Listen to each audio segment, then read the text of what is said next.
This is a quick rebuttal to some great comments on a previous video called Farewell UFC regarding the introduction of women fighters in the UFC. In particular, I'd like to thank 3 YouTube users for some excellent points raised. After this, I'll put the topic aside because although I care about it, it's only of limited scope compared to things I care about more. I see professional sports through quite a simple lens, and that lens is absolute performance. I don't see sports relatively.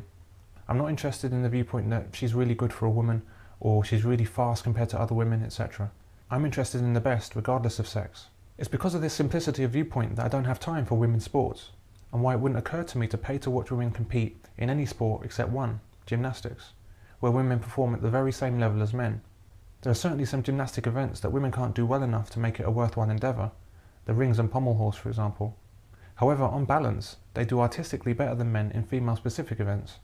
In other words, male and female gymnasts are both worth watching and deserve to be rated similarly as athletes. An example of women actually outperforming men might be synchronized swimming or rhythmic gymnastics. No one wants to see men do that, at least I don't think anyone does. Whatever it is, when women compete at the same level as men, I think women's sports are great. Otherwise, they're simply a mediocre pretense that wouldn't even exist but for the excellence of the male events. The principal points raised about my argument that women don't qualify for the UFC were: 1. The women's category is no different to male weight categories. 2. It's a title fight and so, by definition, must headline the whole UFC event. 3. It's about popularity, not skill, and female MMA is popular. 4. UFC is barbaric and shouldn't exist anyway. The UFC started out as almost no holds barred, with no weight categories, and it was tournament style, where you had to fight through rounds to get to the finals. This led to many injuries and fell foul of regulators who thought it was barbaric. More rules were needed in order for the sport and the men fighting in it to survive. So we can say that no holds barred fighting is here, and it has no rules of any kind and is completely undesirable.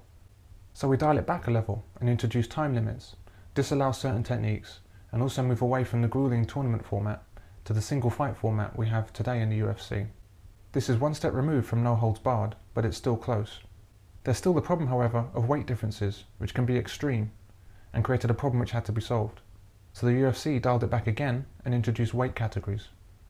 So it's here at level 3 that the UFC lives. As close to the fire as we can get without fighters getting too badly burned. Whatever the weight of the fighter, the standard of the UFC lies along this line.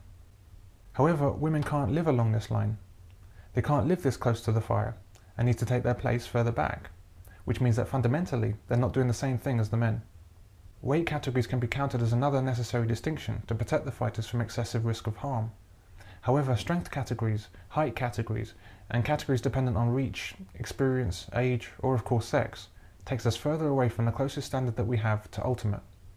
It dilutes the UFC and makes any such category less than the standard of the UFC. The UFC operates here at level 3, and women don't. And they don't because they can't. This is what I mean when I say that women don't qualify for the UFC. Women fighters are well trained, skillful, admirable, exciting when fighting other women, the whole 9 yards as far as they go. But they are not ultimate fighters, because they can't live along this line with the men. And remember, that line is not necessarily reserved for men. Women are welcome to tread the very same line as men and fight just as close to the fire as men. If they did, I'd be paying for the UFC as usual, because there'd be no reason to have an issue. I was bold in calling women's MMA mediocre and a bottom drawer performance. I understand how this can be taken to mean that I think women's MMA is worthless. I don't, and it's not. However, a female fighter would lose to each and every man in the UFC, and almost certainly to any of the hundreds of men who are almost good enough for the UFC and just working for their chance. You'd have to go quite deep into amateur MMA to find the first man that they definitely beat. That's not criticism, that's highlighting a fact. If that's not mediocre and bottom drawer, strictly when talking about the UFC, then I don't know what is. If I order a fillet steak at a restaurant and they send me a rump steak instead, that's a problem that I won't just ignore. I'm not going to be told that a steak is a steak and so what's my problem? Women's UFC is that rump steak which I didn't order and I'm not prepared to pay for, especially at fillet steak prices. The fact that it's a title event and therefore must headline the show would only make sense if female fighters were the same as male fighters and competing at the same standard as male fighters. As we've seen, they're not, and so the title element only logically applies to other women. It has no relevance to the men, and it should therefore not feature over and above the men, ever. If women had their own section within the UFC, and we said that it's a title fight, and if you want to watch it, you just pay an extra $5 on your pay-per-view fee, or even if it was simply an additional fight on the card for those who are interested, then I'm fine with that, and I'd certainly still pay for the whole event. But instead I'm being told that chalk is cheese, and that a women's title fight is worth the same as a men's title fight, and I should pay the same and like it. No. Maybe many take the view that the UFC is not about ultimate anything, certainly not anymore, and it's really all about excitement and interesting matchups.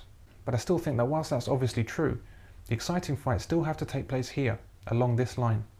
Until the UFC is renamed to the Exciting Fighting Championship or the Interesting Fighting Championship, I'll probably continue to take this view. The final point concerns MMA itself, and if it's something that should be celebrated at all. The same argument's been put forward for boxing, and I think there's a stronger case against boxing, but not to get distracted, this kind of sport is indeed very rough, perhaps even barbaric. Men are enduring serious risk, pain, and potentially life-changing injuries, simply for pay, fame, and for the enjoyment of spectators. My opinion is that men want to do these things, and will always do these things. I don't believe it's something imposed on men, nor is it an aspect of male disposability. Although, if they were doing it for peanuts, or just barely to survive, there'd be a case for arguing that. The skill level required for top MMA fighting is about many of the things that make men great. It's the speed, endurance, intensity, dedication, the exceptional capacity for improvement, and of course, the highest level of performance embodied by men, which makes the UFC what it is.